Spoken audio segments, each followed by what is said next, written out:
Nalalapit na ang pagbubukas ng tinaguriang School of the Future ng Camarines Sur sa Camsur Uptown, kung saan puspusan ang pagpapatayo at pagpapagawa ng gusali na magsisilbi bilang haligi ng modernong edukasyon.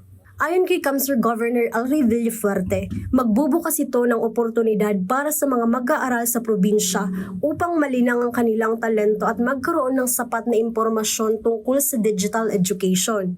Sa naturang pasilidad, ituturo ang Artificial Intelligence o AI at iba pang tech skills na tinatawag rin ng gobernador na Jobs of the Future. School of the Future po yan, tinatayo natin, ongoing na. Hopefully by July mag-open na yan sa Uptown.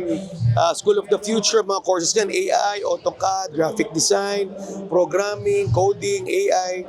So ano yan, School of the Future schools para sa mga kabataan, kaubenan, para mas ma-upgrade ang kanilang skills, makakuha ng trabaho. Makakatulong din umano ang pagpapatayo ng paaralan upang matuto ang mga Camarinenses sa paggamit ng artificial intelligence, coding at marami pang iba na instrumento upang mas mapalakas ang kalidad ng edukasyon sa probinsya at mas maging future ready ang Camarines Sur. Jem Garcia, CSN.